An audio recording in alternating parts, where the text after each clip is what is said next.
Indian air ఫోర్స్కి సంబంధించి Indian air force ఒక జనవరి 7వ తేదీన ఒక ట్వీట్ చేసింది. In a first an IAF C-130J aircraft recently carried out a night landing at the Kargil airstrip. Line of కంట్రోల్కి అతి చేరువలో ఉన్నటువంటి కార్గిల్ ఎయిర్ స్ట్రిప్లో నైట్ ల్యాండింగ్ జరిగింది. ఫస్ట్ టైం, మొట్టమొదటిసారి రాత్రిపూట అన్ని అసలు లైట్స్ ఏవి లేకుండా ఇన్ఫ్రారెడ్ కెమెరాస్ అంటారా దాంతో ఆ టెక్నాలజీ తోటి ల్యాండ్ అయిన ఒక విజువల్ ట్విట్టర్లో వాళ్ళు పోస్ట్ చేయడం జరిగింది. Indian air force Saksham Sashakt Atmanirbhar అని హ్యాష్ట్యాగ్ పెట్టారు. నిజానికి ఇది పెద్ద విషయం, దీని మీద ఖచ్చితంగా మనం చర్చించాల్సిన అంశం. అన్ఫార్చునేట్లీ ఏ మీడియా ఛానల్కి పట్టదు. అఫ్ కోర్స్ మనం మాత్రమే మాట్లాడాలి కాబట్టి మాట్లాడతాం. ప్లీజ్ మీరు ఎక్స్ప్లెయిన్ చేస్తారా, ఇదేంటి అసలు? ఇది మనకు కార్గిల్ లైన్ ఆఫ్ కంట్రోల్ కి చాలా దగ్గరగా ఉన్న విషయం మనకు అందరికి తెలిసిందే. కార్గిల్ యుద్ధం కూడా జరిగింది.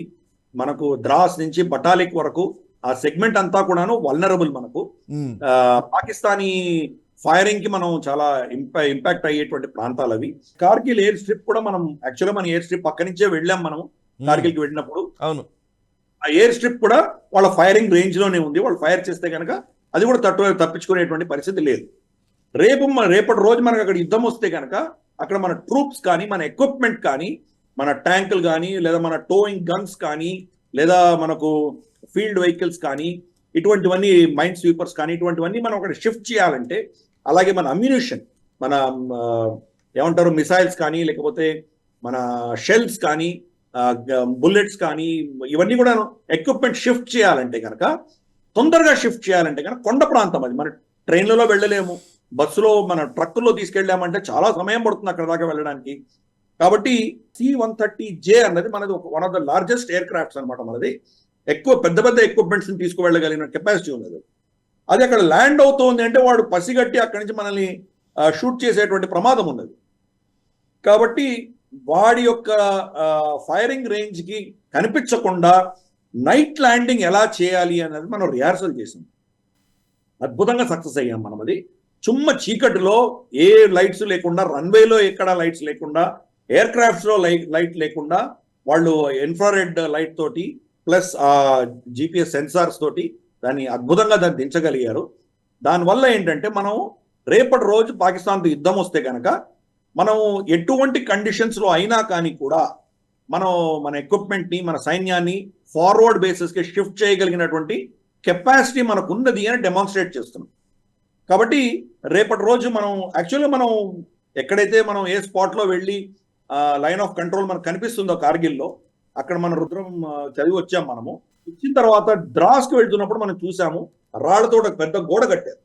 ఎందుకంటే ఆ హైవే ఏదైతే మన నేషనల్ హైవే ఉందో డైరెక్ట్గా వాళ్ళ ఫైరింగ్ రేంజ్లో ఉంటుంది, వాళ్ళకి కనిపించకుండా ఉండాలని చెప్పి అది కట్టడం జరిగింది. కాబట్టి మన వల్నరబిలిటీస్ ఉన్నాయి అక్కడ కార్గిల్ ప్రాంతంలో. వాళ్ళ ఫైరింగ్ రేంజ్ నుంచి మనం తప్పించుకోలేనటువంటి పరిస్థితి. అక్కడి నుంచి వాళ్ళు ఫైర్ చేశారంటే కొండ ఆవలి వైపు ఉన్నారు, అటు నుంచి వేసుకుని కొండకి ఇటు సైడ్ వచ్చి పడతాయి అవన్నీ. సో మనం ఎంత దానికి రెడార్లో పెట్టుకున్నా, మనం ఏం చేసుకున్నా కానీ కూడా వాడు వెనక నుంచి కొడితే కనుక పట్టుకోవడం చాలా కష్టం, ఎంత సులువైన కాదు. బహుశా 100ను మనం నిలపగలమేమో కానీ 10-15 మళ్ళీ మన మీద పడి తీరతాయి. కాబట్టి దాని దృష్ట్యా మనం ముందు నుంచే సన్నద్ధం అవుతున్నాము, ప్రిపేర్ అవుతున్నాము, రెడీ అవుతున్నాము. కాబట్టి ఇది ఒక అద్భుతమైనటువంటి ఉపలబ్ధి. ఇది చైనాకు కూడా మనం మెసేజ్ పంపిస్తున్నాము.